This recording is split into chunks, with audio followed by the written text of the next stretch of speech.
She was just cleaning the hallway when the billionaire's mother pointed at her and said, "Get out now." Minutes earlier, this same black maid had been at the sick child's bedside, and the girl had suddenly opened her eyes after days in a coma. The staff whispered it was a miracle. The family called it crossing a line. But what the maid said next made the entire mansion go silent, and left everyone wondering if she'd just destroyed the Carters forever. Before we deep dive into this interesting story, subscribe to our channel, and tell us where are you watching from. Share in the comments below. The rain came down in cold, deliberate sheets, tapping against the massive arched windows of the Carter estate like 1,000 muted drumbeats. Outside, the world was swallowed in darkness, the manicured lawns slick with water, the hedges bending under the weight of the storm. But inside, the silence was louder than the rain, a stillness so heavy it seemed to press against the walls. William Bill Carter III stood alone at the top of the grand staircase, his polished shoes making no sound against the thick Persian runner. The mansion, 40 rooms, 5 wings, and enough art on the walls to fill a small museum, felt hollow. The usual hum of activity had vanished. No clinking of crystal from the kitchen. No muffled conversations from the staff. Even the house's central heating seemed quieter, as if the air itself was holding its breath. Bill's eyes swept down the long corridor toward the east wing, where his daughter's bedroom lay. The faintest light glowed under her door, soft, golden, and trembling. It didn't belong to any of the expensive chandeliers or designer lamps he'd chosen. This was a different kind of light. Charlotte Carter, his only child, lay there, dangerously ill. For 3 weeks he had watched her small frame wither beneath the weight of an illness doctors couldn't fully name. Every specialist in New York had been called in. Every experimental treatment had been considered, yet nothing worked. Her once bubbly laughter had faded into shallow, raspy breaths that haunted the halls. He moved closer, his heartbeat an unsteady rhythm in his chest. The nearer he came to Charlotte's room, the clearer the sound became. Not the rain, not the creak of the floorboards, but a low, steady murmur. Words, soft and trembling, like a song sung only for one listener. Bill hesitated at the threshold. Inside, Naomi Jefferson knelt beside Charlotte's bed. Her posture was bowed but steady, her hands clasped tightly, knuckles pale against her deep brown skin. She was speaking in a tone Bill had never heard from her before. Gentle, but charged with something unshakable. The words weren't meant for him, they were meant for someone far above his reach. "Lord, you are the healer of all things," Naomi whispered, eyes closed, her voice almost breaking. "Touch her body, drive out every sickness. Let her breathe easy tonight. Let her wake up with strength." Bill froze. Naomi had been in his employment for 5 years, a quiet presence in the home, efficient, respectful, invisible when she needed to be. But this was different. She wasn't dusting shelves or folding laundry. She wasn't even sitting beside Charlotte to keep her company. She was pleading. And that stirred something complicated inside him. Suspicion first, because Bill was a man of control. He didn't believe in things he couldn't measure or sign a check for. His world ran on quarterly reports, not whispered prayers. Then curiosity, because there was something raw in her voice that demanded attention. And beneath it all, discomfort, because Naomi was not just his maid. She was a black woman in his white billionaire world, and the unspoken boundaries between their lives were suddenly, silently, being crossed. Charlotte's tiny hand lay limp on the blanket, just inches from Naomi's. The child's breathing was shallow, her skin pale under the dim light. Naomi leaned closer, whispering, "You're not alone, baby girl. God is here with you." The words lodged in Bill's chest. He couldn't remember the last time anyone had spoken with such certainty about anything. He leaned on the doorframe, his suit still crisp from the charity gala he had left early. Outside, the rain rattled the windows harder, as if pushing against the moment. His mind flashed to Margaret, his mother, who would have bristled at the sight. Her old Southern manners, dressed in prejudice, would have seen this as inappropriate, maybe even dangerous. But Bill didn't call out. He didn't interrupt. He simply watched, and the longer he did, the more the scene unsettled him. Naomi's lips kept moving, now soundless, as though the prayer had shifted into a conversation too personal to be overheard. There was a tremor in her clasped hands, not fear, but urgency. She rocked slightly, the rhythm of a faith Bill couldn't understand. His thoughts tangled. Why is she doing this? Does she think it will help? Does she believe it will help? But before he could settle on an answer, Naomi's eyes opened. They locked directly on him. It was as if she had known he was there all along. Her gaze was steady, not defiant, not apologetic, but full of something that startled him. Resolve. For a long second, neither moved. Bill's fingers flexed against the doorframe, the air between them taut. Charlotte lay between their locked stares, her shallow breaths the only sound in the room besides the distant rain. Bill stepped forward, almost without meaning to. His polished shoe sank into the plush cream carpet. The shift in weight made the floorboards sigh faintly. Naomi didn't flinch. Bill's mind raced. He wasn't sure what he was about to say, whether it would be a question, a reprimand, or something softer. The boundaries between employer and employee, white and black, power and vulnerability, all of it seemed to blur in that moment, as if the storm outside had washed the lines away. He took another step, the light from the lamp now falling across his face. Naomi's fingers slowly uncurled from prayer. But she didn't rise. She didn't explain herself. She didn't even glance at Charlotte. Her eyes stayed locked on his, unblinking. And then, the hallway light flickered. Bill froze mid-step. A low hum rolled through the house as the storm outside deepened, the wind pressing harder against the glass. Somewhere deep within the walls, the old house groaned like a living thing. Naomi's lips parted, and in the quietest voice he had ever heard, she said, "You shouldn't be here right now." The words weren't a dismissal. They were a warning. Bill felt something cold curl down his spine. He glanced at Charlotte, then back at Naomi, but her expression had shifted. The resolve was still there, but now there was something else. Something that looked almost like fear. And before Bill could ask what she meant, a sound soft, fragile, and impossible, escaped from Charlotte's lips. "Daddy?" Bill's heart stopped. Charlotte's eyes had been closed for hours, her lips too weak to speak. But now her gaze fluttered toward him, dazed, as though waking from a long dream. Bill's breath caught. Naomi's eyes dropped to the child, her hands already reaching for the blanket. And that's when Bill realized. He had no idea what had just happened in this room, but something about it was about to change everything. Bill takes one cautious step forward, and Naomi slowly lifts her head again, her eyes locking with his only this time. There's a strange unspoken question in them, as though she knows something he doesn't. Bill didn't leave Charlotte's doorway immediately. Even after she had closed her eyes again, drifting back into fragile sleep, the echo of Naomi's stare and her warning clung to him like the damp air from the storm. He straightened, his jaw tightening, and stepped back into the hallway. The light outside the room felt dimmer than before, as though some part of the house itself had drawn in. Down the corridor, a portrait of his father stared back, stern, commanding, framed in gold leaf. Bill had always been told he had inherited the Carter fortitude, the ability to make hard choices without flinching. That fortitude had built Carter Digital, the empire that turned him into one of America's youngest self-made billionaires. He had spent years designing algorithms that shaped the very way people saw the internet, feeding investors with numbers they could taste like champagne.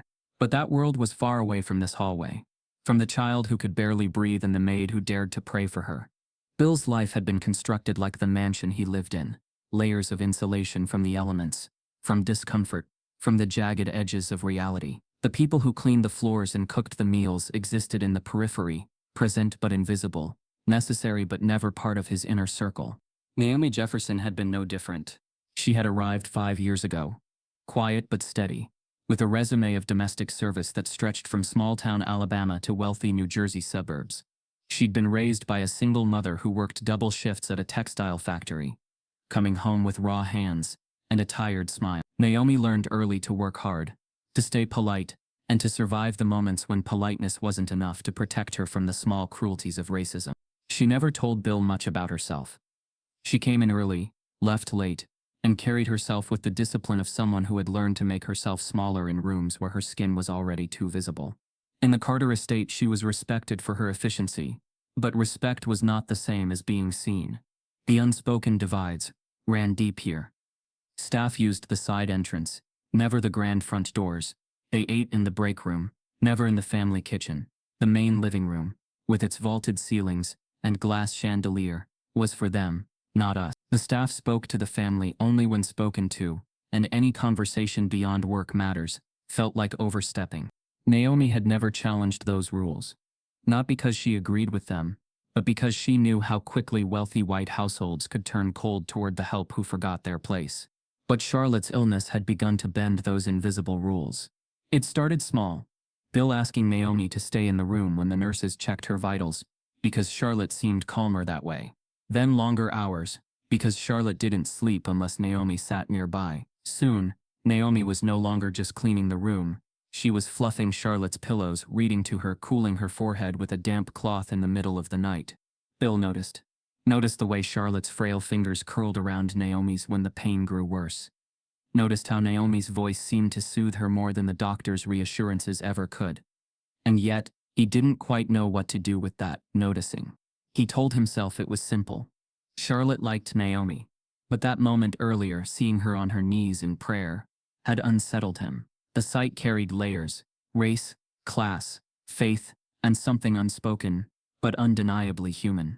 In the quiet of his private study, Bill poured himself a drink and tried to shake the image. The rain outside blurred against the windows, and the amber in his glass caught the dim light like a trapped flame. He had never been a man of faith. His belief was in numbers, in systems, in things that could be proven. Yet Naomi's words, her hands trembling but firm, had not been for show. They were not for him. That authenticity lodged itself in his mind. For the first time, he wondered, was there something about her he had never bothered to see? In the staff quarters, Naomi sat on the edge of her narrow bed, the fabric of her uniform still smelling faintly of lavender detergent. She thought about how Bill had stood there, watching her pray. She knew what that look meant. Half disbelief, half the guarded distance white employers often held. But there had also been a flicker of something else in his eyes. She pushed the thought away. This wasn't her world, and she couldn't afford to think otherwise. The mansion had a way of reminding her of that fact. The polished marble floors, the chandeliers, the art, each piece seemed to whisper, "You don't belong here. You're here to serve it, not to be part of it." But then there was Charlotte. The child had a way of bridging the gap, of seeing Naomi not as the help, but as someone who mattered, and that frightened Naomi more than she cared to admit. Because in places like this, closeness could be a dangerous illusion. In his office, Bill's phone vibrated against the desk. He glanced at the caller ID. Dr. Keating, Charlotte's primary physician. He answered quickly. "Doctor?" The voice on the other end was grave. "Mr. Carter, I'm afraid Charlotte's latest tests show a rapid decline. Her white blood cell count has dropped further, and her oxygen saturation is unstable. We need to consider that time may be running out." Bill's grip on the phone tightened. "You told me we had weeks." "I know," Dr. Keating said softly, "but the infection is spreading faster than expected. I think you should prepare yourself for difficult decisions in the coming days."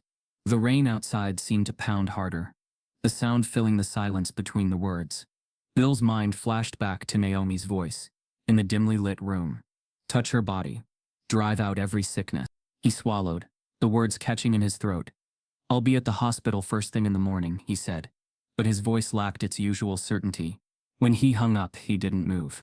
The storm rattled the windows again, and somewhere deep in the mansion, a door creaked open.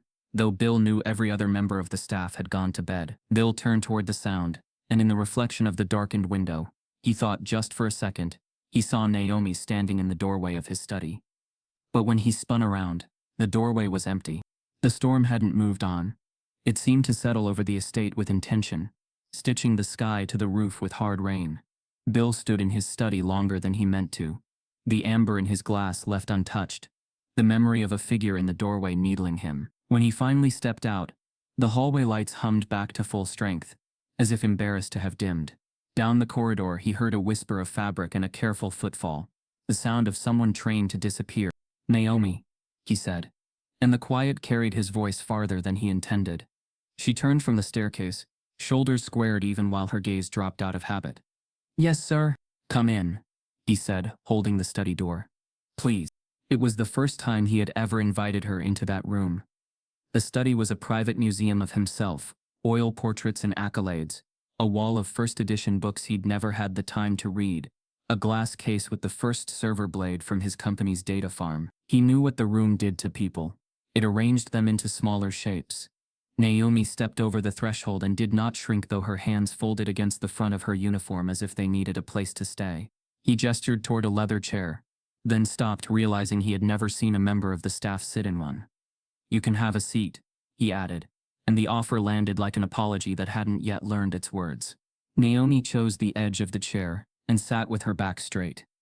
The rain gave the windows a restless sheen. Bill's jaw flexed once, twice. The silence stretched until it felt like part of the furniture. "Why were you praying over my daughter?" he asked finally, the bluntness arriving before any softer phrasing could catch up.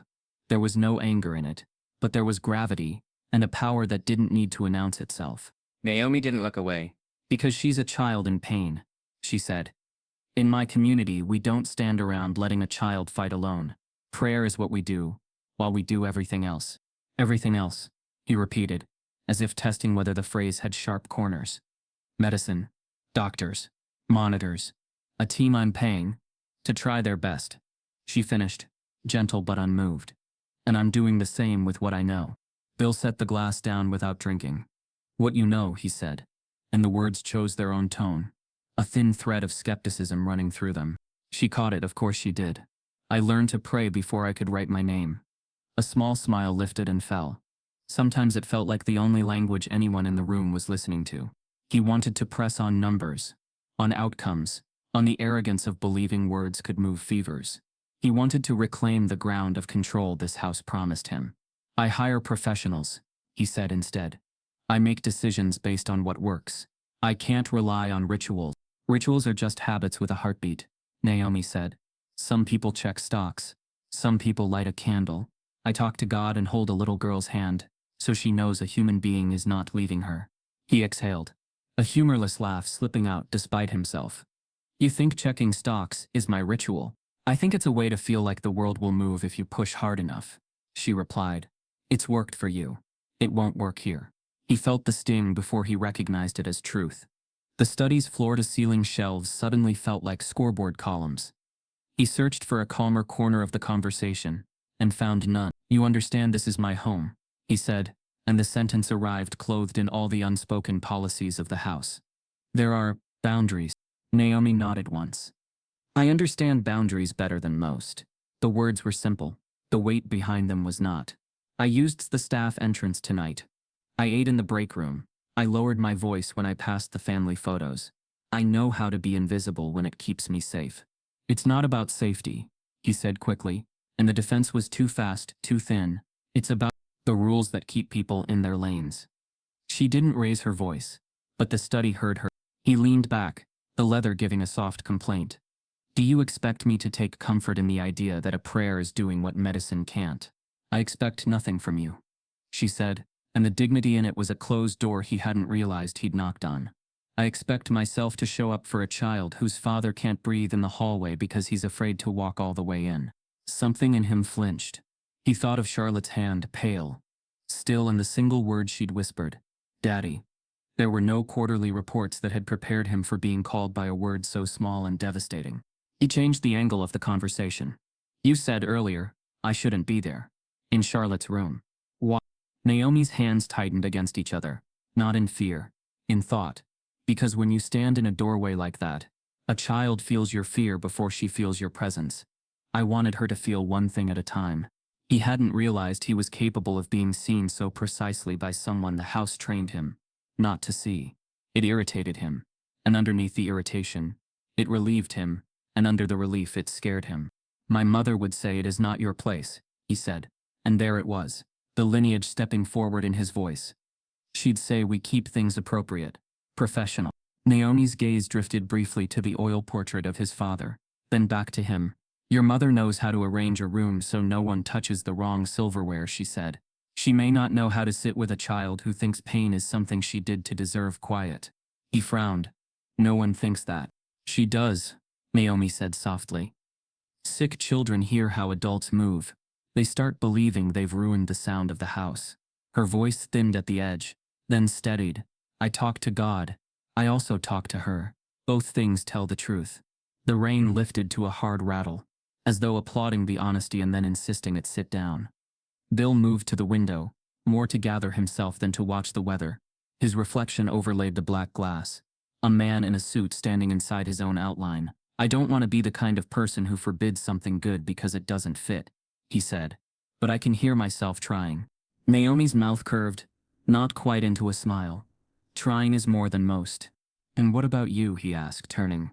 "Do you ever question what you were taught? That prayer does anything?" "All the time," she said. Faith isn't certainty. It's a door you keep opening even when you're tired of knocking. She held his gaze. And I've learned the knocking sounds different in houses like this. How so? In some houses, people ask me to pray and then blame me when nothing changes, she said. In others, people forbid me to pray and then blame me for not doing enough. Either way, someone's looking for an explanation that won't wake them up. He found himself wanting to apologize for things he hadn't said yet. Something looser came out instead. I didn't bring you in here to reprimand you, he said. I brought you because I don't know how to be in this with you. With anyone. I know how to be in it, she said, the softness returning. I've been in rooms like this my whole life. I know the wallpaper patterns better than the family names. I know which drawer holds the good towels and which holds the secrets no one wants to say out loud. What secrets? The question sounded naive, the moment it left him. The ones where people pretend they don't see the lines until someone like me steps over one, she said. And the ones where professional is used like a quiet fence. He absorbed it without flinching this time. Do you think I'm racist, Naomi? The words were colder than he meant them to be. Or maybe they were exactly as cold as they needed to be said. She inhaled, and the pause was respectful, not timid. I think you were taught a world where you never have to think of me, unless I make the bed wrong, she said. That world is comfortable, and it's small, and sometimes it hurts people without noticing. His throat tightened. I don't want to be that man. You don't have to be, she said. But wanting isn't changing. He looked at his hands, which could buy anything except the feeling of arriving on the right side of his own story. And if I asked you to stop praying in her room? He asked, forcing the test into the air. If I said it made me uncomfortable? Naomi's answer was quiet and immediate. I would stop, she said, and his head lifted in surprise. Because that is your daughter, and it is your home, and I work for you. I would stop in the room. She let the last word stand a moment, but I would keep praying in mine. The precision of her boundaries, humble and unbroken, unsettled him more than a refusal would have. He nodded once, as if to say he had received the message, then found something else tugging at him, an impulse not born of control. Earlier, he said, and he could feel the room lean toward the confession. When my father died, I was 12. My mother took me to a small chapel in Savannah. I was told to sit quietly and not embarrass the family. I remember thinking if I spoke, the ceiling would collapse. I haven't been in a church since. Naomi's eyes warmed, then cooled with care. I'm sorry for the boy who learned silence as a way to be acceptable, she said. I'm sorry he grew up to own a house that agrees with him. He almost smiled. You are not what I expected when I hired you. I am exactly what you hired, she replied. You just didn't expect to need me. The study clock ticked with the kind of punctuality only expensive objects possess. Bill realized the conversation had moved the furniture inside him, even if the room looked the same. He opened his mouth to say, what? Permission? Gratitude? He didn't know. His phone buzzed on the desk, abrupt and insistent. He glanced at the screen. The hospital's secure messaging app splashed across it in urgent red. A new message scrolled into view, time-stamped, flagged high priority. Naomi rose halfway from her chair, reading his change of color before she could read the words. Is it Charlotte? He tapped the notification. The text resolved into a block against the dark mode background, and the storm seemed to hush to hear it. Mr. Carter, we have access to an experimental protocol approved under compassionate use. Potential to stabilize organ function. Extreme risk. Consent required within the hour. He looked up, throat dry. They want to try something new, he said. Tonight. Naomi stood fully now, hands unfolding, a steadiness coming over her that he recognized from the bedside. What will you do? Another message popped in, faster this time, like a heartbeat trying to be heard. Decision must be immediate. Window closes by 1 a.m. Bill's finger hovered over the phone as if his choice could burn him. The rain thrashed, windows flexing. In the blur of his reflection, he saw Naomi's silhouette beside his, equal sizes for one distorted second. The device vibrated again, one more line from the hospital blinking like a warning flare. There is a complication we need to disclose before consent. He swallowed, pulse climbing. They say there's a complication. Naomi's voice stayed low steady. Then we need to hear it. The phone rang, this time not a text but a direct call from Dr. Keating, cutting through every learned delay with a sound that meant there would be no more thinking in private. Bill lifted the phone, met Naomi's eyes, and pressed accept. Dr. Keating's voice came through the speaker, solemn and breathless at once. Mr. Carter, the only way Charlotte qualifies for this treatment is if the donor cell line comes from a very specific match, and the closest match we've found is Naomi. The call ended with a soft beep that seemed far too small for the size of the decision it carried. Bill lowered the phone as if the weight might tilt the room. Naomi stood still, shoulders steady, eyes searching his face for the part he wouldn't say out loud. "What does it mean?" she asked quietly. "It means they want to run rapid screenings," he said. "Tonight if possible." His voice was even, a corporate tone laid over a father's panic. "They'll send a mobile tech. They need your consent." Naomi nodded once, already prepared for the needle, the forms, the fluorescent lights that made every skin tone look a little more tired. "Then let them come." Their eyes held a beat longer than either expected. The study clock tapped along, asking no questions. Somewhere down the hall, a door opened and shut, the house clearing its throat. In the staff corridor, whispers were already moving faster than footsteps. The storm had trapped everyone inside, the walls bored of keeping secrets, passed them along. By the time Naomi stepped into the staff kitchen to pour a glass of water, the air already knew her name. "She was in the little girl's room again," murmured Ivy, the youngest housemaid, to the chef's assistant. "On her knees, I heard, praying." "Sweet, if you ask me," the assistant said. But the sweetness came out brittle, like in those movies. A third voice slipped in, softened by experience and sharpened by habit. "It's not sweet," said Helen, the senior housekeeper, white hair pinned in a disciplined twist. "It's careless. We mind lines here." Ivy's eyes darted to the doorway as Naomi entered. The girl startled, then masked it with a smile that tried to be friendly, and landed on polite. "Hi, Miss Jefferson," she said too brightly. "Want me to make you a tea?" "I'm fine with water," Naomi replied, placing the glass beneath the filtered tap. The silence clustered around the faucet's hum. Helen moved closer, her steps quiet but deliberate. "Naomi," she said, the name altered by years of giving orders without seeming to. A word. Naomi turned, glass still in her hand. "Yes, ma'am." Helen glanced at Ivy and the assistant. "Give us a minute." When they were alone, she lowered her voice. "I've been here a long time. I've seen what happens when the house starts talking." Her gaze softened, then tightened again. "Be careful." "About what exactly?" Naomi asked. "Praying for a sick child?" "About being seen doing it," Helen said, choosing precision over kindness. "The Carters appreciate discretion. There's a way to care that doesn't look like crossing into family space."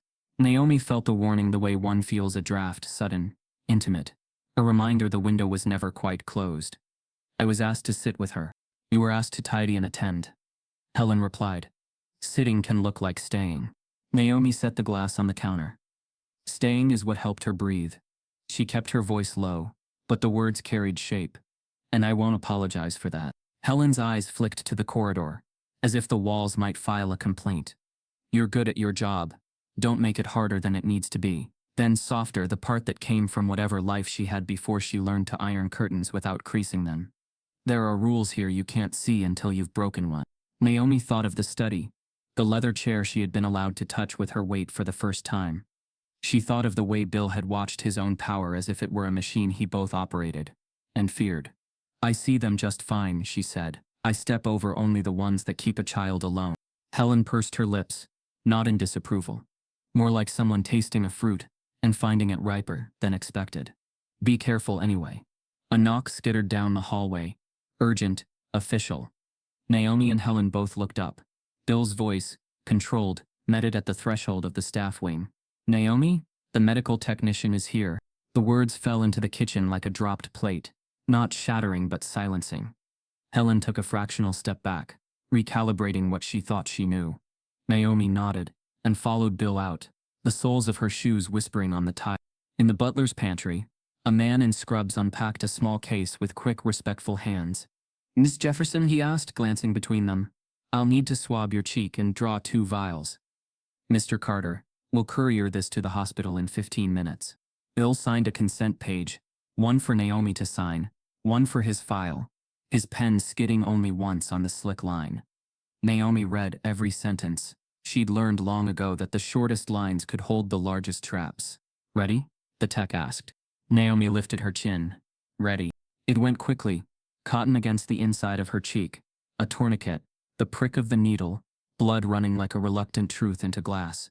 Bill watched with a stillness he mistook for control. When it was done, the tech sealed the samples, labeled them, and slipped them into a temperature-stable pouch.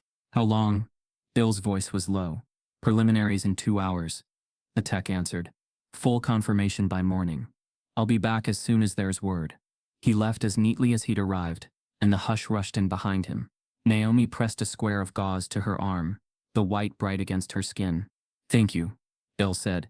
It sounded like a private thought he'd accidentally let out. I did what I could, Naomi replied. The rest isn't up to me. They stood there a moment, the pantry throwing their reflections back at them in the glass-fronted cabinets.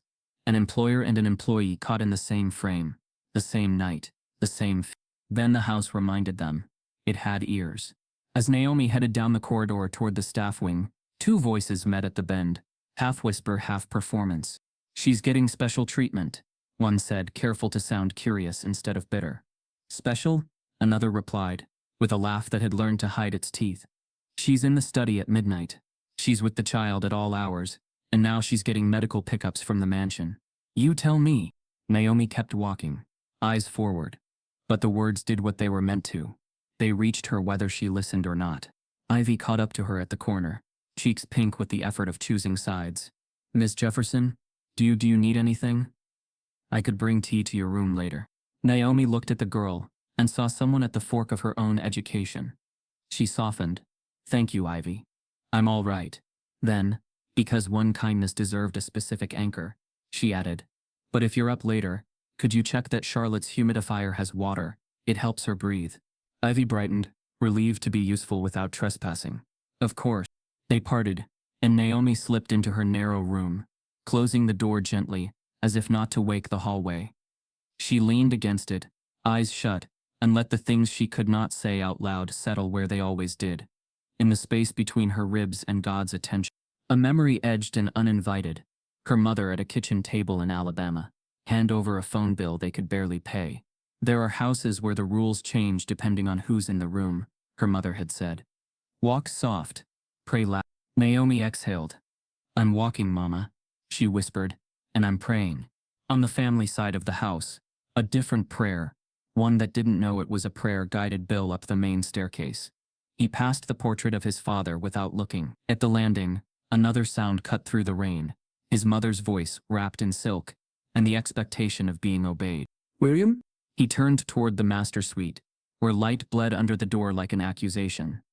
He found Margaret Carter, sitting up in bed, a satin robe draped over her shoulders, pearls still at her throat, as if sleep were another gala. Her hair, perfectly arranged, didn't know storm. You're awake, he said, neutral as a chess move.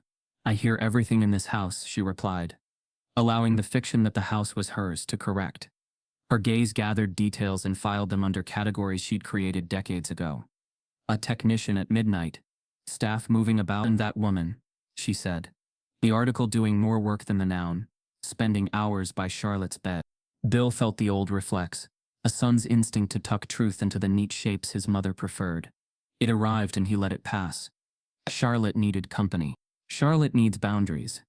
Margaret returned, voice calm enough to be surgical. And so does our staff. This is not a church. It is a home with standards. He moved no closer. It is a home with a sick child. Margaret's eyes cooled. You're sentimental when you're frightened, she said, as if she were describing a quirk he should have outgrown. And you're blind when you're sentimental. She folded her hands. We need to talk. About what? She held his gaze, unblinking, as if blinking were a concession. About that woman in your daughter's room. The rain pounded its agreement against the windows, loud enough to make the chandelier tremble. Margaret's voice sharpened to a point. We need to talk about that woman in your daughter's room. Margaret Carter did not waste time with small talk. The air in her bedroom was the kind of still that made words sound louder than they were. She sat propped against a bank of pillows, her robe gathered neatly, her pearls still around her neck as though undressing were a form of surrender. William, she began, and the syllables cut with the precision of a blade. I don't know what has been happening under this roof, but I intend to stop it before it stains the family name. Bill leaned a shoulder against the doorframe. Charlotte is sick, Mother. That's what's happening. Margaret's eyes narrowed just slightly. A signal, not an outburst. Don't try to make this about the child when you know exactly what I'm referring to. The maid. Naomi. I've heard the whispers. I've seen the way she lingers. She's taking care of Charlotte, Bill said, his voice flat. She is overstepping. Margaret's tone sharpened, honed by decades of controlling narratives. Do you have any idea what it would look like if someone, staff, media, anyone decided to frame this differently? The billionaire's black maid praying at his daughter's bed. You think the internet won't twist that into something it isn't? You think they won't call it inappropriate, superstitious, even manipulative? Bill's jaw tensed. It's not inappropriate. It's human. It's dangerous, she countered. You've built a company on image, William. You know better than anyone that perception becomes reality faster than truth ever does. He moved further into the room, lowering his voice. She was there when Charlotte needed someone. That's all.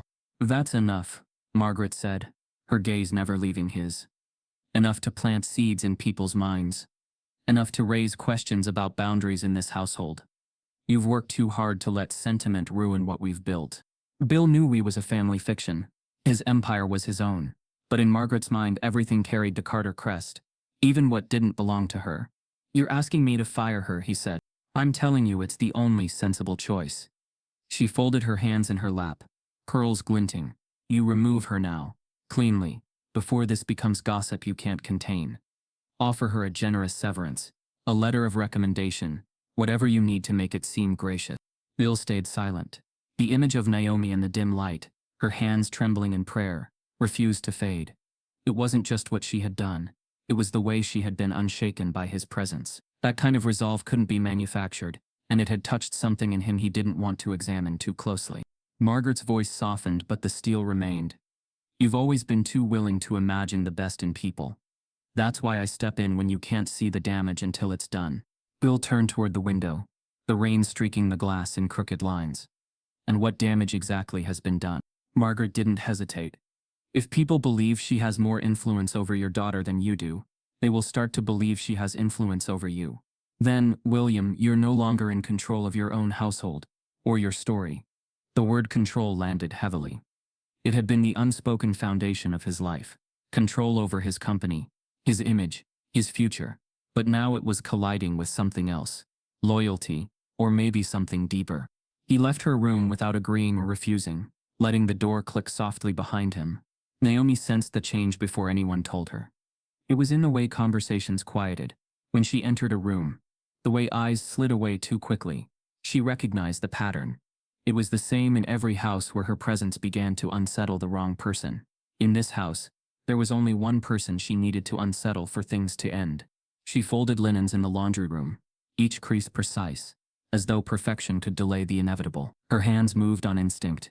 Her mind was elsewhere, running through rent, due dates, her niece's college fund, and the awkward phone call she would have to make to explain she was coming home earlier than planned.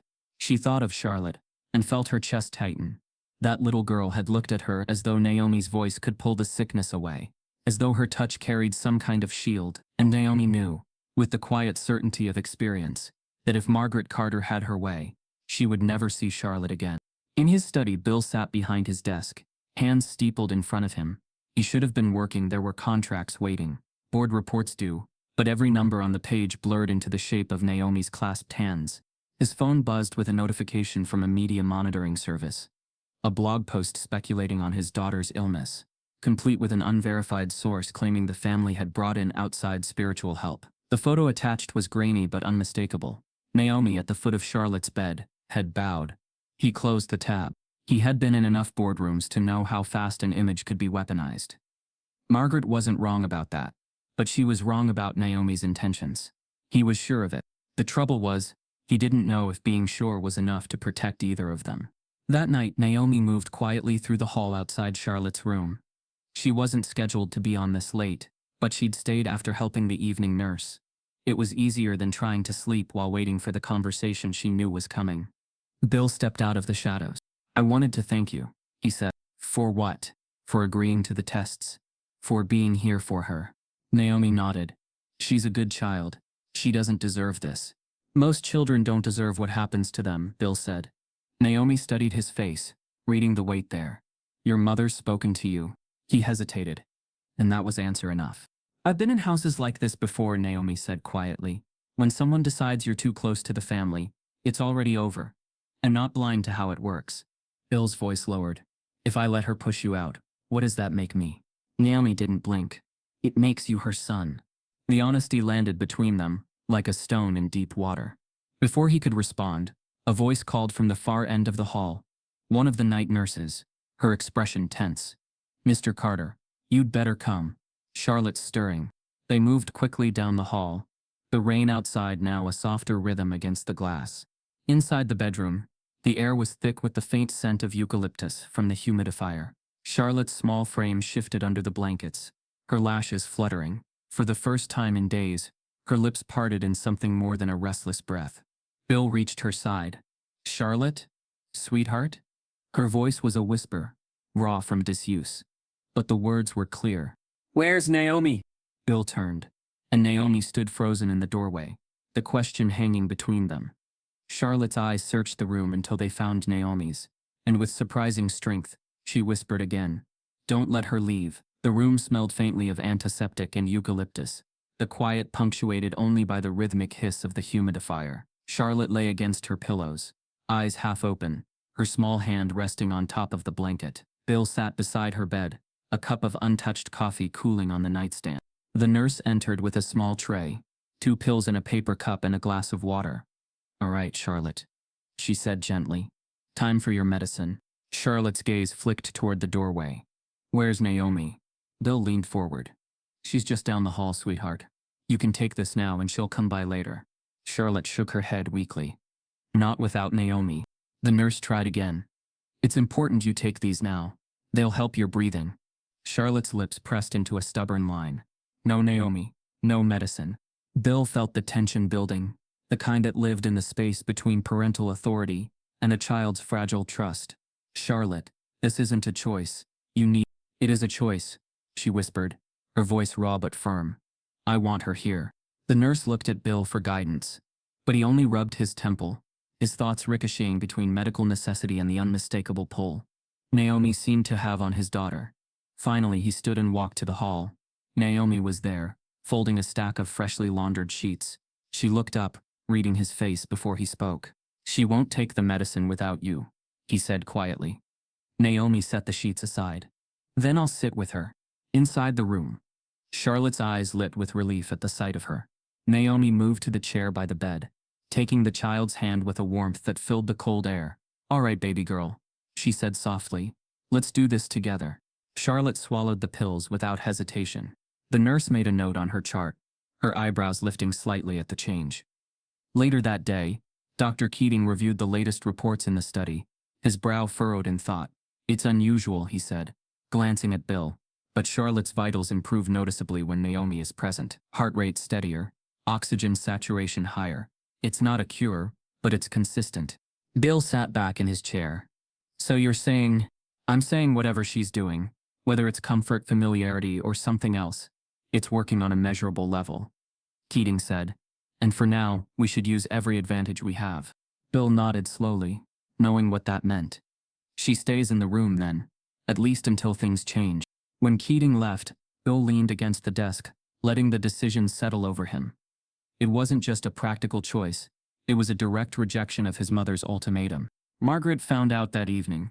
She was in the sunroom, a glass of sherry in hand, when Bill told her. The air between them chilled instantly. You're telling me, she said slowly, that the maid will now be a permanent fixture in my granddaughter's sick room? Bill's voice stayed even. The doctor says her presence helps. The doctor treats illness, William, not family image. She's helping Charlotte, he repeated. Margaret set her glass down with a faint click. This is a mistake. You're letting sentiment override sense.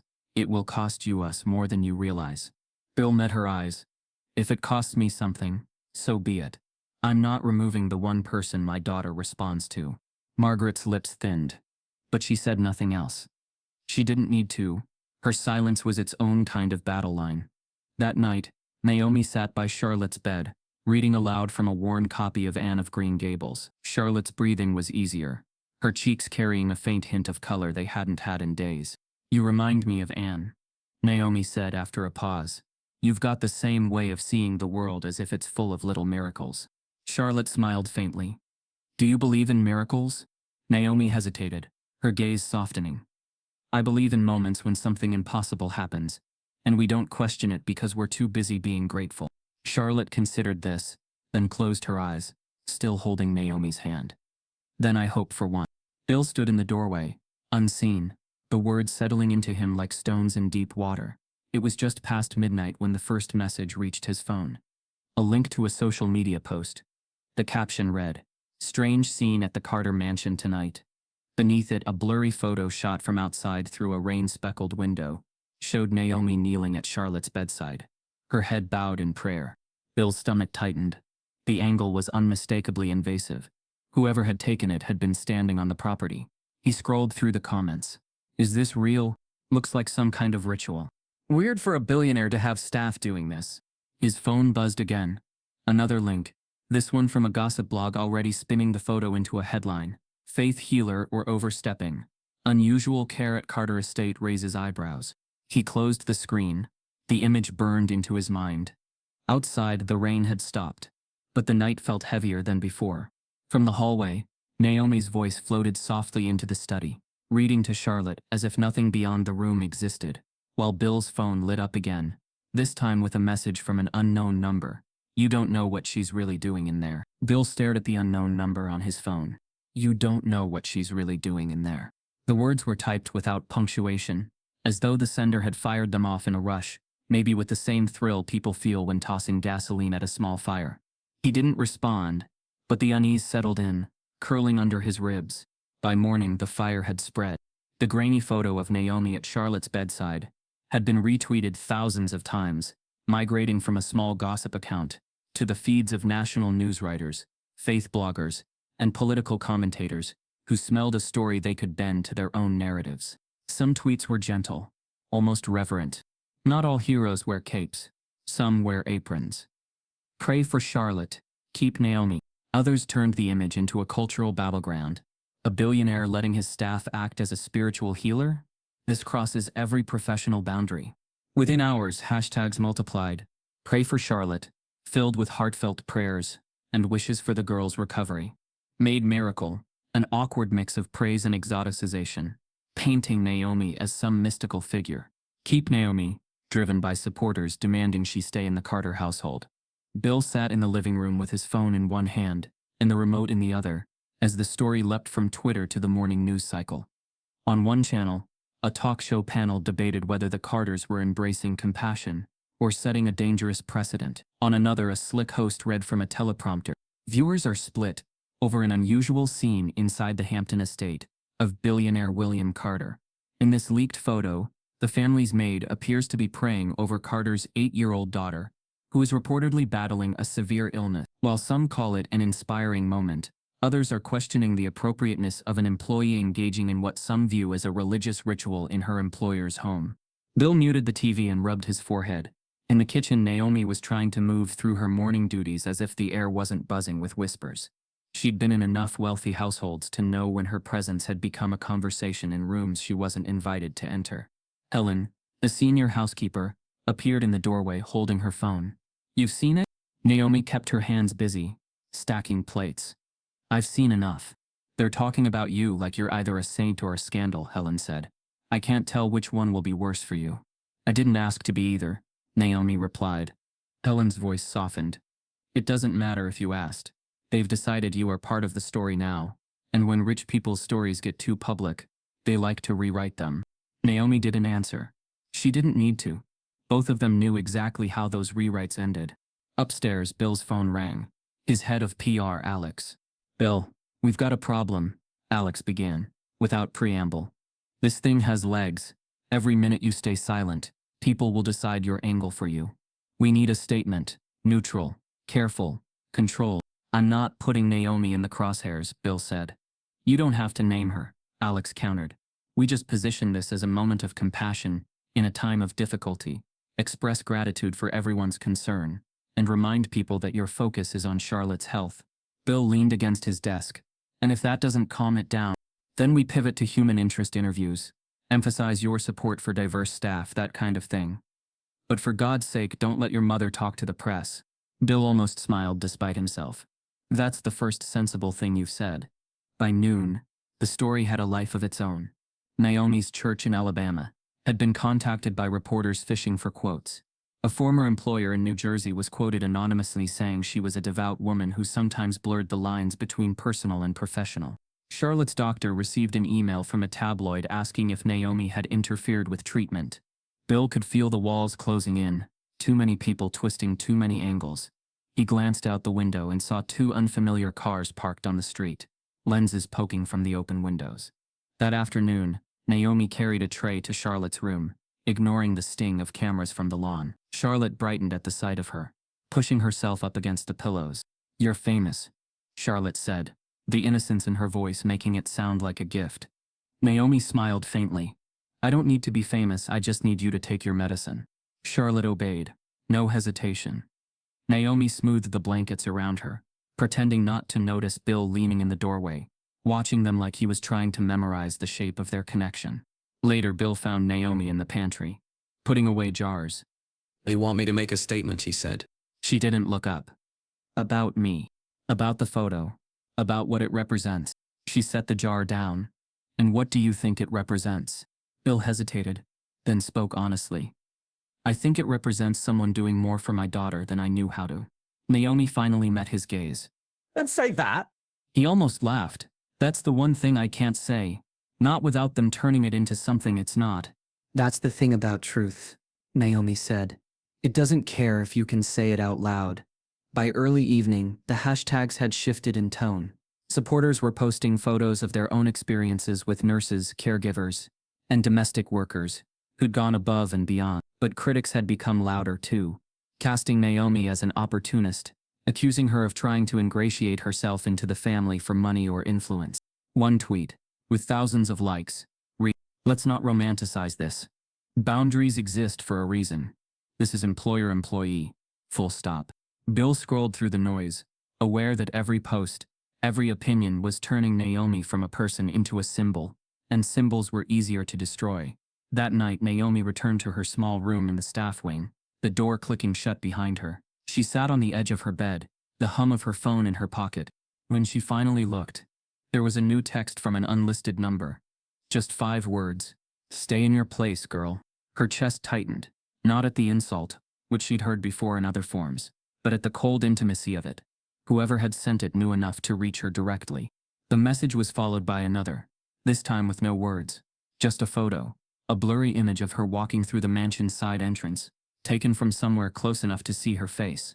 Naomi set the phone down slowly, her hands steady even as her pulse quickened. She stood, crossed to the door, and found an envelope on the floor, slid under while she was inside. No name, no return address. Inside was a single scrap of paper with 3 words written in block letters. "We see you." Naomi held the scrap of paper between 2 fingers, as if touching more of it might let the ugliness seep into her skin. The handwriting was jagged, pressed so hard it left faint impressions on the back. The words, short, violent, were the kind that didn't try to wound subtly. They were meant to bruise on sight. She slipped it back into the envelope, folded the flap closed, and set it on the desk in her room. Her pulse had steadied, but her chest felt tight, like the air itself was a size too small. She didn't have to wonder what it meant. She'd seen enough of the world to know the difference between casual disdain and targeted malice. The next morning, Bill's head of security, Mason, came to her door. His voice was neutral but brisk. "Jefferson, I'd like to ask you about something one of the staff reported last night." Naomi opened the door, the envelope in her hand. "This?" Mason's gaze dropped to it, and for the first time since she'd met him, his expression shifted. "Where did you get that?" "It was under my door when I came back to my room," Naomi said. "Someone put it there while I was inside." Mason put on gloves before taking the envelope from her. He slid the note out just enough to read it, then exhaled through his nose. "You didn't hear anything? No footsteps?" "No," she said. "But whoever it was knows the staff wing well enough to move quiet." Mason's jaw tightened. "I'll review the cameras. In the meantime, you should stay in the main part of the house as much as possible." Naomi gave a short, humorless laugh. "You want me to walk more in front of the people who think I'm the problem?" Mason didn't answer. He was already thinking about the angles.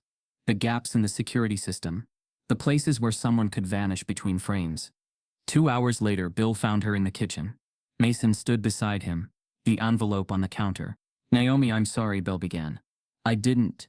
He stopped, realizing the words he was reaching for weren't enough. "This shouldn't have happened. Not here." Naomi's eyes met his, steady but tired. "It happens everywhere, Mr. Carter. Even here. Especially here." He wanted to protest, wanted to say that his home was different, that his staff was vetted, that this was an anomaly. But the certainty had been knocked out of him the moment he saw the note. "Have the police been called?" Bill asked Mason. "They're on their way," Mason said. The officers arrived in pressed uniforms, polite but detached.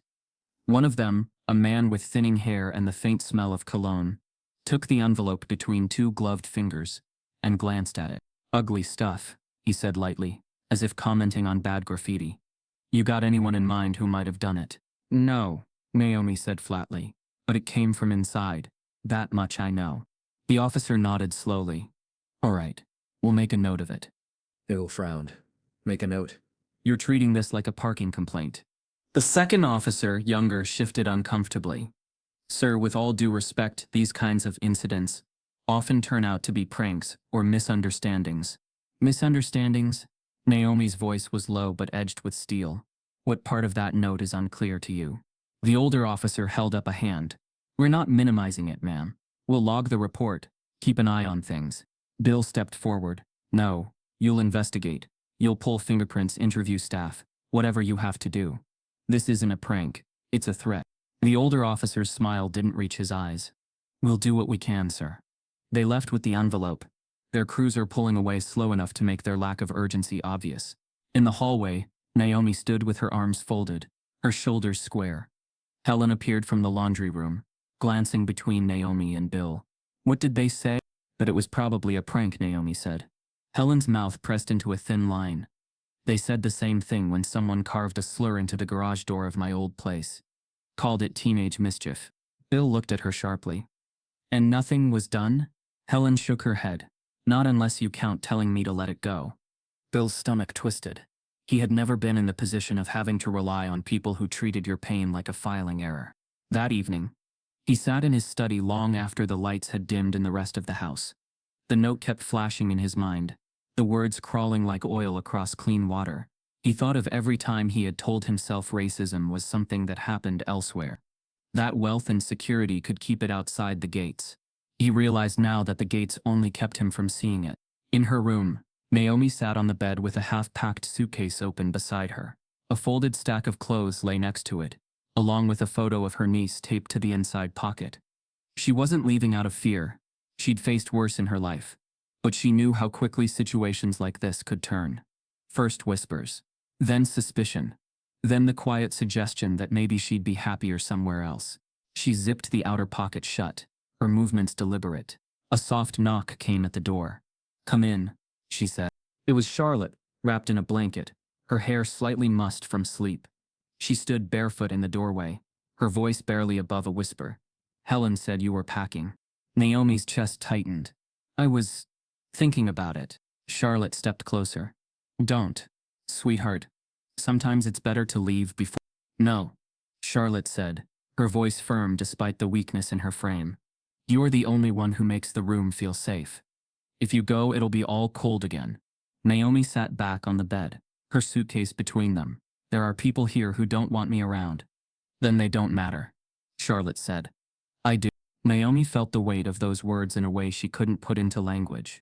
From the hallway, Bill had been listening, the crack in the door just wide enough to see them, and in that moment he knew, if Naomi left, Charlotte might not survive what would be left behind.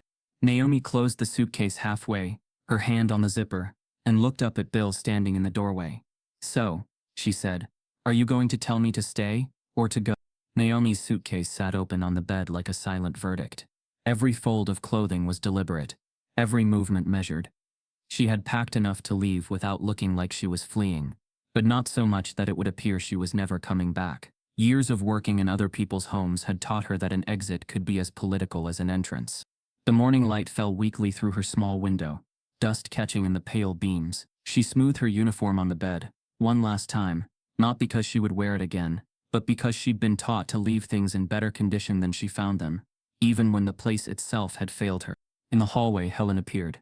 She carried a laundry basket, but her eyes went to the suitcase first. "You're really going," she said quietly. Naomi gave a faint smile. "You've worked here longer than me. You know what happens when people like me get too visible." Helen shifted the basket against her hip. "Some of us don't want you to go." "I know," Naomi said, "and I'm grateful. But wanting and staying aren't always the same thing." She didn't hug Helen. Physical affection between staff could be seen and judged, but she held her gaze long enough for the message to be understood. In the kitchen, she found Ivy rinsing dishes, her hands trembling slightly. "Is it true?" the younger woman asked without turning around. Naomi nodded. "It's time." Ivy swallowed hard. "Who's going to sit with Charlotte when she gets scared at night?" Naomi didn't answer. She couldn't. Instead, she reached out and turned off the tap. "You'll do what you can," she said softly. "And you'll remember that kindness doesn't have to ask permission." By late morning, Naomi was at the staff entrance, suitcase in hand. The air smelled of wet stone from the night's rain. She could hear the faint hum of a car idling at the end of the drive. Helen's son, who had offered to take her to the train station. She reached for the doorknob, but the sound of footsteps behind her made her stop. "Naomi." Bill's voice was low, but it carried the weight of someone not used to asking for things. She turned to find him standing just a few steps away. No suit jacket, tie slightly loosened. "You can't leave," he said. Her eyes narrowed, not in defiance but in quiet disbelief. "I can, and I am. Charlotte needs you." Naomi's grip tightened on the suitcase handle. "Charlotte needs a father who sees what's happening in his own house." He took a step closer. "And stay. At least until she recovers. You have my word." "Your word isn't enough," Naomi interrupted gently but firmly. "I've been in too many homes where words were the currency people spent to keep things exactly as they were." Bill's jaw worked, but she didn't give him time to answer. "If I stay, you have to confront the racism under your own roof. Not just with whoever left that note. With all of it. The looks, the whispers, the double standards. Because if you can't, then nothing changes, and I'm just sitting here waiting for the next note." The air between them thickened. Bill searched her face, as if trying to find the point where her resolve might bend. There was no. Finally, he nodded once. "I'll deal with it. All of it." She studied him a moment longer before releasing the handle of the suitcase. "Then I'll stay. For Charlotte." They walked together toward the main part of the house. The silence between them not hostile, but charged. When they reached the grand staircase, Mason appeared, his expression more urgent than usual. "Mr. Carter, we might have something," the security chief said. Bill stopped. "What is it?" Mason glanced at Naomi before answering. One of the motion-triggered cameras near the service corridor picked up unusual activity the night the note was delivered. The timing lines up exactly. Naomi's stomach tightened. "You know who it was?" Mason hesitated. "Not yet, but I can tell you this. It wasn't an outsider. The camera angle shows enough to rule that out. Whoever left that note works here." Bill's eyes hardened, the truth landing like a stone in the pit of his stomach. He had expected malice, yes, but not from within the walls he controlled. Mason held up a printed still from the footage, the figure just barely visible in the dim light. "I think you're going to recognize them." The still photo Mason held out was dark and grainy, but the outline was unmistakable. The tall frame, the careful posture, the way the head was slightly tilted, as if even in secrecy the man insisted on carrying himself with formality. Bill didn't want to believe it. "That's Arthur." Mason gave a short nod. "The footage is clearer in motion. Come with me." In the security room, the bank of monitors glowed pale blue. Mason pulled up the timestamp and hit play. The corridor outside the staff wing appeared on screen, the lighting dim but enough to capture movement. From the far end, Arthur, the Carter's butler of more than 20 years, came into view. He moved with the same deliberate steps he used when serving dinner, but this time there was no silver tray in his hand. Instead, he carried a folded envelope. He glanced once over his shoulder, then bent down and slid it under Naomi's door. The act took less than 3 seconds. Then he straightened, smoothed the front of his jacket, and walked away as though he'd merely adjusted the rug. Bill felt his jaw tighten. "How long have you known?" "I confirmed it this morning," Mason said. "I wanted to be certain before bringing it to you." Bill leaned back, staring at the paused frame on the monitor. Arthur had been in his life since he was a teenager. Quiet, efficient, always in the background. His father had called him the kind of man who understands his place. And that phrase, his place, rang differently now. Acidic in Bill's mind. They found Arthur polishing silver in the formal dining room. The long table gleamed, every fork and knife lined with military precision. "Arthur," Bill said evenly, "we need to talk." Arthur looked up, his face impassive. "Of course, sir." Mason placed the printed still on the table between them. "Recognize this?" Arthur glanced at it, then set down the cloth. "I imagine you've already decided what it is you think you're seeing." "I'm seeing you slip a racist threat under one of my employees' doors," Bill said, his voice sharper than he intended. Arthur's expression barely shifted. "It was a message, sir.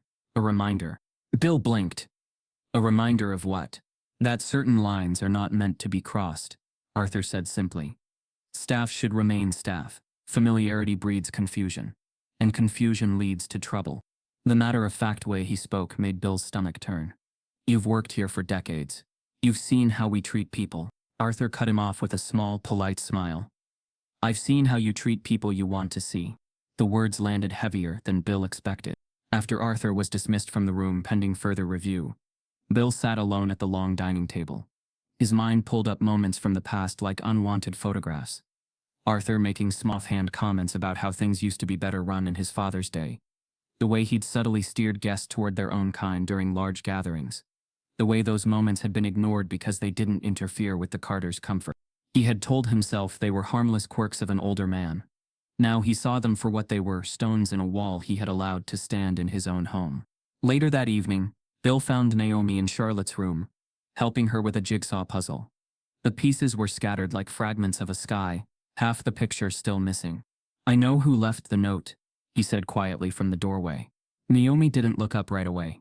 She placed a piece into the puzzle before asking, "Who?" "Arthur." That made her pause. Slowly, she turned to face him. "Your butler?" Bill nodded. Naomi's eyes searched his, not for the truth, she could hear it in his voice, but for the weight of what it meant. "You've known him a long time." "Since I was a kid," Bill admitted. He was here when my father died. Helped run the house. I trusted him." Naomi's mouth tightened. Not in surprise, but in confirmation. "That's how it works. You trust them, because they've always been here. And because they've always been here, you don't see what they really think of you. Or people like me." Bill felt the sting of her accuracy.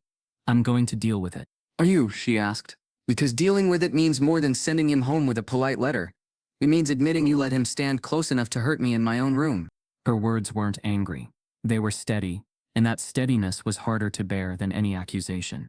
The following morning, Bill was summoned to the master suite. Margaret sat in her high-backed chair near the window, her robe draped elegantly, a cup of tea in her hand. "I hear you've been asking questions about Arthur," she said.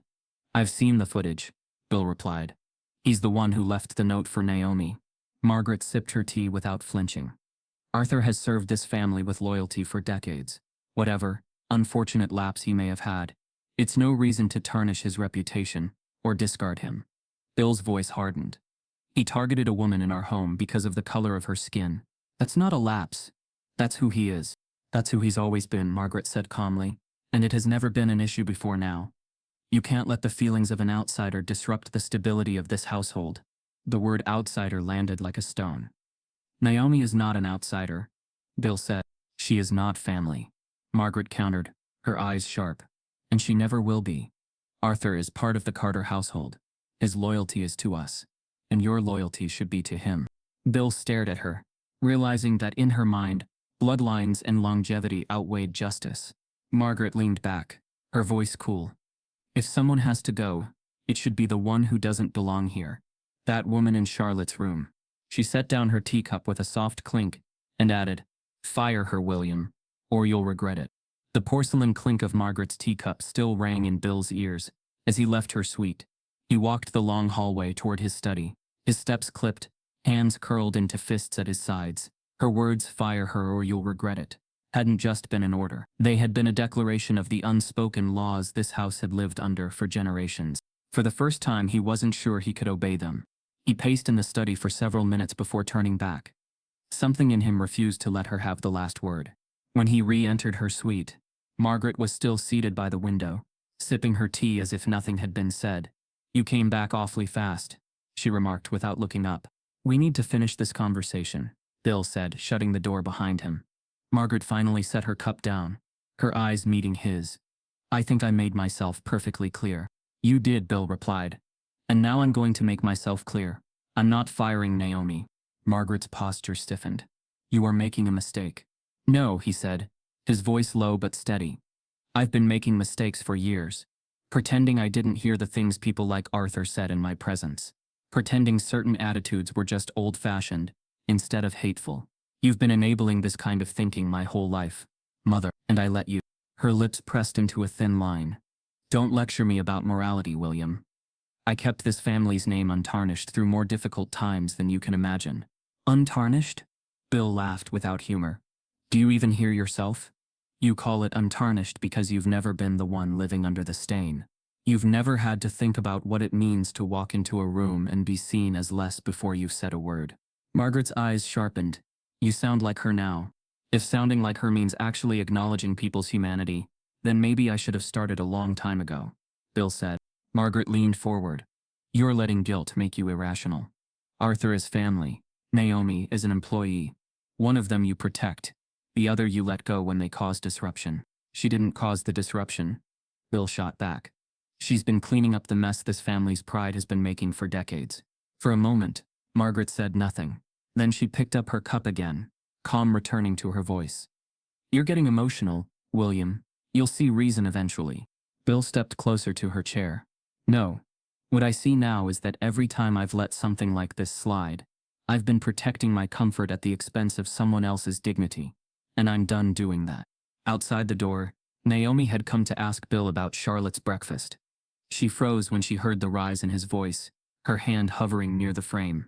She listened not because she wanted to eavesdrop, but because something in Bill's tone was different. He wasn't just defending her presence in the house. He was challenging the foundation that made her presence controversial to begin with. She'd worked in enough homes to know how rare that was. You think this is about Naomi, Margaret was saying. It's not. It's about preserving order. Families like ours have always understood that you can't let the lines blur.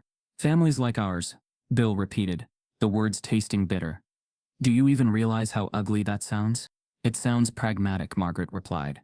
If you want to keep control of your home and your reputation, you can't let outsiders start thinking they have a place in the inner circle. Then maybe the inner circle needs to change, Bill said. Margaret scoffed. You've built a business, not a utopia. Don't let your heart cost you your judgment. Bill's voice dropped to a near whisper, but the weight in it was heavier than shouting. Maybe it's time I stopped letting my judgment excuse my lack of a heart. Margaret's jaw tightened, but she said nothing. Bill didn't wait for her to. He turned and walked out, passing Naomi in the hallway. For a moment, their eyes met. She didn't ask what had been said, but she saw it in the set of his shoulders. The shift from hesitation to decision. They both made their way toward Charlotte's room, the tension of the conversation still clinging to Bill like static. Naomi went in first, expecting to see Charlotte propped against her pillows, maybe working on her puzzle. Instead, the sight stopped her cold. Charlotte lay too still, her face pale against the white bedding. The steady rhythm of her breathing that Naomi had learned to listen for was suddenly ragged, irregular. Bill, Naomi said sharply. He was at her side in an instant. What's wrong? Naomi was already checking Charlotte's forehead, then glancing at the monitor by the bed. Her oxygen levels are dropping. The machine's soft alarm began to sound, the numbers dipping lower than they had in days. Bill's chest tightened. Call Keating. Now. Naomi hit the nurse call button, her calm hands belying the urgency in her eyes. Charlotte, baby girl, can you hear me? The child's eyelids fluttered, but her response was a faint, breathless sound. From the doorway, a nurse rushed in, already pulling on gloves. We need to stabilize her now. Bill stepped back just enough to let them work, his mind a jumble of the fight he'd just had with his mother, and the terrifying possibility that none of it would matter if his daughter didn't make it through the night. The nurse looked up from the monitor, her voice urgent. Miss Carter, we need to make a decision. If she doesn't respond in the next 5 minutes, we have to move her to the ICU immediately. The nurse's words hung in the air like a clock ticking too loudly. 5 minutes to decide. Bill's mind was already moving in frantic circles when Dr. Keating strode in, coat unbuttoned, a tablet in hand. She's in respiratory distress, Keating said quickly. We've stabilized her enough to talk, but we're at a critical juncture. We have two paths forward. Bill nodded once, bracing himself. Tell me. Keating glanced toward Naomi, who stood on the opposite side of the bed, her hand resting lightly on Charlotte's small fingers. Option 1, he said, is an aggressive treatment, an experimental drug combination. It's high risk. There's a chance her body could reject it completely. And if that happens, the decline would be rapid. But if it works, he hesitated, it could reverse the infection in a matter of days. Bill's jaw tightened. And the other option? Palliative care, Keating replied. We keep her comfortable, manage the symptoms, but we stop pursuing aggressive interventions. It would give her peace, but not much time. The words landed like stones. Naomi's fingers curled gently around Charlotte's hand. How soon do you need an answer? Now, Keating said. Her current stabilization is temporary. Bill turned away from the bed, pressing a hand to his forehead. His whole life he had made decisions based on data, probability, and risk assessment. But here, the stakes weren't shareholders or market value. They were breathing, skin, heartbeat. His daughter. Naomi didn't speak, but he felt her eyes on him. When he looked back, she was still holding Charlotte's hand.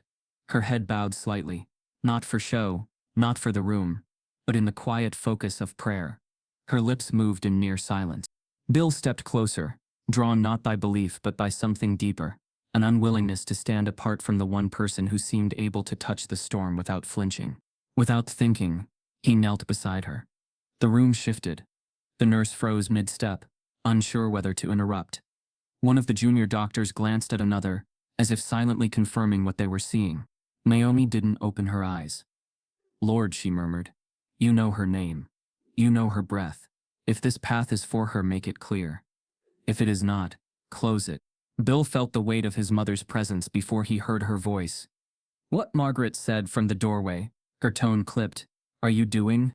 He looked up, his knees still on the floor beside Naomi. Staying with my daughter. Margaret's eyes flicked between them, her face hardening.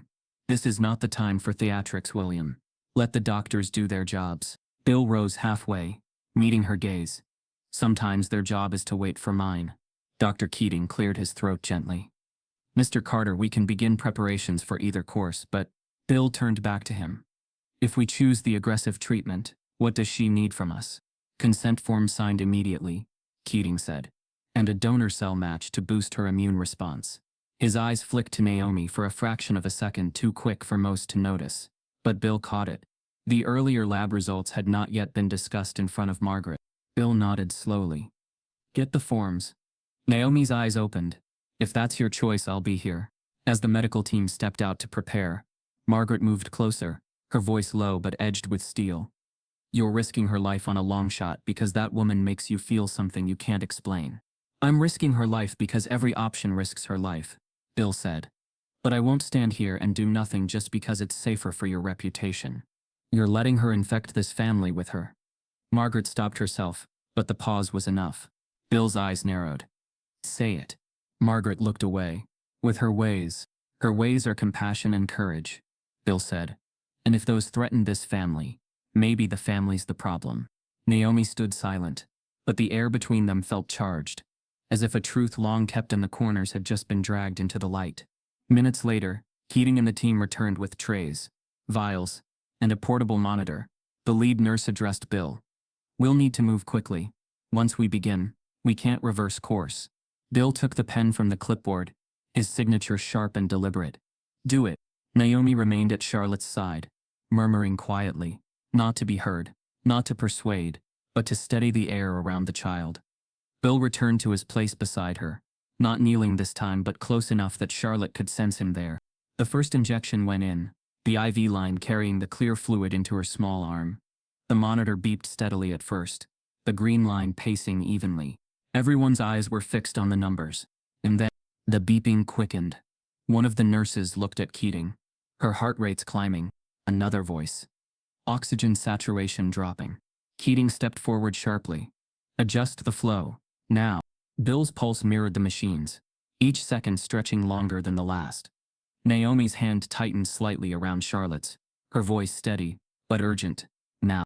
The monitor let out a shrill, sustained tone, and the medical team rushed in closer. Keating's voice cut through the noise. We've got a change in her vitals. Everyone, move. The flatline alarm seemed to go on forever. One endless, piercing note that hollowed the air in Charlotte's room.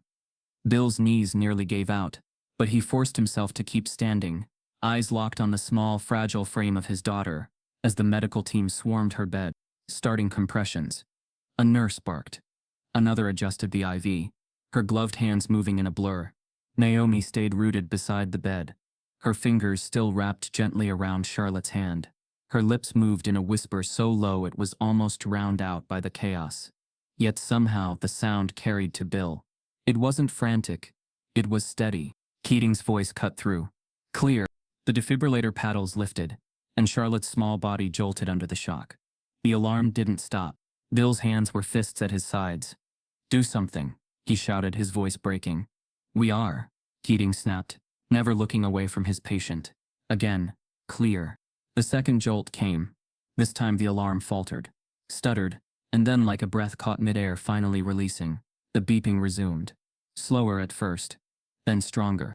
The tension in the room fractured, replaced by the clipped, cautious movements of a team reorienting from emergency to observation. Keating leaned over the monitor, his eyes narrowing in disbelief. Vitals stabilizing, oxygen climbing, heart rate steady. Bill's own breath came in shallow bursts. She's okay. Keating didn't answer immediately. He looked at the monitor, then at Charlotte, then finally at Bill. She's holding. Against the odds, she's holding. By the early hours of morning, Charlotte's numbers had settled into ranges no one expected to see for weeks, if at all. She slept deeply, her color better, her breathing even. Keating stood in the hallway with Bill, his tablet tucked under his arm. I can't explain this, he admitted. Biologically, nothing about her rapid stabilization makes sense. We haven't seen this level of turnaround in patients even after multiple rounds of the same treatment. Bill glanced through the open doorway, watching Naomi adjust Charlotte's blanket with a tenderness that looked effortless. And yet, Keating finished. Word of the recovery began to spread before Bill could contain it. A nurse posted an anonymous update to an online support forum, calling it a case that defied every prognosis. Within hours, the story had jumped to health blogs, then mainstream media. The photo from days before, the blurry image of Naomi praying, was dredged up again, this time reframed. The maid who prayed became a headline, and social media spun the story into something almost mythic. Pray for Charlotte surged again, but now it was joined by Keep Naomi and Maid Miracle, not as points of division but as rallying cries. On talk shows, commentators called Naomi a bridge between worlds, and a reminder that compassion knows no boundaries. Churches held vigils in her honor. Strangers mailed letters addressed simply to Naomi, the Carter estate. Inside the mansion, Naomi tried to keep her world small. She stayed focused on Charlotte's care, politely declining interview requests that began to arrive by the dozen. But the air in the house had shifted. Staff who once avoided her now lingered to speak. Helen left fresh flowers at her door each morning. Even Mason, typically guarded, offered to walk her to her car if she ever needed to leave the property. Not everyone's demeanor softened. Margaret remained cool, her polite distance unbroken. She neither congratulated Naomi nor openly criticized her. But her silence was sharp enough to be felt. Bill, meanwhile, was changing in ways Naomi couldn't ignore. He began speaking out in interviews, not just about Charlotte's recovery, but about the broader implications. When a local paper asked about the role Naomi played, Bill didn't pivot to safe, neutral language. He said plainly, "My daughter's improvement happened under the care of someone this household, and this society too often overlooks. We treat people like Naomi as background. That's a mistake I won't make again." When a national morning show host asked if he was making a political statement, Bill replied, "It's not political to acknowledge someone's humanity. It's moral, and I intend to keep talking about it." The media, hungry for contrast, seized on this version of Bill, a billionaire willing to call out class and racial divides in his own home. Some praised him as brave, others accused him of posturing, but the conversation was happening, and it kept circling back to Naomi. One afternoon, as Charlotte doted in her room, Bill found Naomi in the kitchen, slicing apples for the child's snack. "You've been turning down the interview requests," he said. Naomi didn't look up. "I'm not looking for fame, Mr. Carter." "I know, but people want to hear your story." Naomi paused, knife in midair. "Do they want to hear it, Or do they want to make it into something that fits their idea of me? Bill leaned against the counter. Maybe both. But it's still your story. If you don't tell it, someone else will. She met his gaze. And if I tell it honestly, then, he said, you might change more than you realize. 2 days later, an envelope arrived for Naomi, by courier. Inside was a formal letter on heavy cream paper with an embossed publisher's seal. We would be honored to work with you on a memoir detailing your life, your faith, and your role in one of the most extraordinary recoveries of recent years. We believe your story could inspire millions. At the bottom, in neat black ink, was the offer, an advance large enough to secure her future, her niece's education, and more. Naomi read it twice before setting it on the table. Bill, standing across from her, raised an eyebrow. That's substantial. They want me to start with the prayer, Naomi said quietly. But I can't tell that part without telling the rest. And the rest includes something about you. Bill frowned slightly. What about me? She didn't answer right away. Instead, she folded the letter neatly, pressing the crease with her thumb. If I write it, the first chapter won't be about me. It'll be about what I learned the night I saw you standing in Charlotte's doorway. And what you didn't know I saw. Bill's stomach tightened. Which is? Naomi's gaze was steady. That you were more afraid of what it would mean to need me than you were of losing her. The words landed with a quiet weight that filled the room. Naomi slid the letter across the table toward him. If I say yes to this, the whole world's going to hear it. The letter from the publisher sat on the table between them, like an unspoken dare. Bill's fingers tapped once twice, against the polished wood, the sound too loud in the quiet kitchen. Naomi didn't move. She watched him the way she might watch a glass teetering on the edge of a counter, knowing that whether it fell or stayed upright would depend on a single small choice. Finally, he said, "What else would you write?" Naomi leaned back in her chair. "Not what else," she corrected softly. "What has to come first?" Bill's eyes narrowed. "You mean the prayer?" She shook her head. "I mean the Carters." For a moment he didn't understand. Then the weight of her tone sank in. "What about the Carters?" Naomi's gaze didn't waver. "I grew up in Lowndes County, Alabama.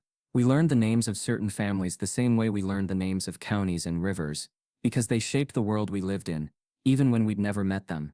Bill felt something in his chest tighten. "And my family's name was one of them." "Yes," Naomi said. "Your grandfather owned land there once. More land than most towns. And he didn't sell it willingly. He lost pieces of it to lawsuits and protests over the way black sharecroppers were treated. The kind of treatment you don't read about in history books, because the men who write them are friends with the men who own the land." Bill swallowed, his mind flashing to the quiet, guarded stories his father used to tell about hard times and outside agitators. He'd never asked for details, never wanted to. Naomi continued, her voice steady. "When I first came to work here, I didn't say anything because I didn't want to lose the job. But now, if I tell my story, I have to tell all of it. And that means telling the truth about yours." Bill leaned back slightly, staring at her. "You think people don't already assume the worst about old Southern money?" Naomi shook her head. "It's not about assumption, it's about confirmation. It's about someone from my side of the history book saying, yes, this happened, and here's how it's still shaping the present." He ran a hand over his face. "If that comes out, my mother will. She'll do what she's always done," Naomi said. "Control the narrative. Say it's lies. Say I'm ungrateful. But it won't matter, because the story will already be out there." Bill's mind felt split in two. Part of him wanted to tell her to stop, to bury the past where it had always been buried. The other part knew that burying it was the reason it kept growing roots in the first place. "Why tell it now?" he asked, finally. Naomi looked toward Charlotte's closed door down the hall. "Because she's old enough to grow up either repeating the patterns of this house or breaking them. And she won't break them if no one names them out loud." Bill followed her gaze, a knot forming in his throat. Naomi leaned forward. "If you stand with me, people will listen differently. They'll hear it as a story of change, not just a story of harm. If you try to silence me, then it's just another Carter using their weight to keep someone else quiet." The words landed without cruelty, but with the kind of truth that couldn't be deflected. Bill thought about the press requests, the way reporters had latched on to Naomi's image like a symbol they could shape into anything they needed. If she published her own account, unfiltered, it would cut through all of that, and cut through the family's carefully preserved facade. He thought about his mother, about Arthur, about the note slipped under Naomi's door. He thought about every moment he'd told himself he wasn't part of the problem, because he wasn't actively adding to it. "You're asking me to help dismantle my own family's name," he said at last. Naomi didn't flinch. "No, Mr. Carter. I'm asking you to tell the truth so the name can mean something worth keeping." Silence stretched between them, filled only by the faint hum of the refrigerator. Then Bill spoke, his voice quieter now. "If I do this, there's no going back. My mother will cut me off. The board might try to force me out of my own company. And Charlotte will grow up knowing her father told the truth," Naomi said. Bill's eyes met hers. There was no defiance there, just certainty. That night, Bill didn't sleep. He walked the halls of the mansion, past the portraits of Carters in gilded frames. The faces seemed to watch him, their eyes painted in the same muted pride, their postures declaring ownership over whatever they surveyed. He stopped in front of one, his grandfather, standing in front of the very land Naomi had spoken of. The painter had softened the edges, made the scene pastoral, but Bill knew now what it hid. In the quiet, he decided. The next morning, Naomi found him in the study. He was already dressed in a dark suit, his tie knotted, his hair perfectly in place. "You're coming with me," he said. She frowned slightly. "Where?" "To the press conference." Naomi blinked. "You're really doing this?" Bill nodded. "I'm not going to be the man who hides behind a polished statement. If we're telling the truth, we're telling it together."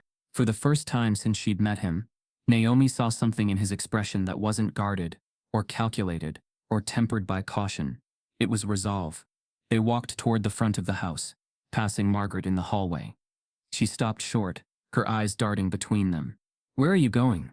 she asked, her voice clipped. Bill didn't break stride. "To talk to the press." Margaret's gaze landed on Naomi, sharp as glass. "Alone?" "No," Bill said. "With Naomi."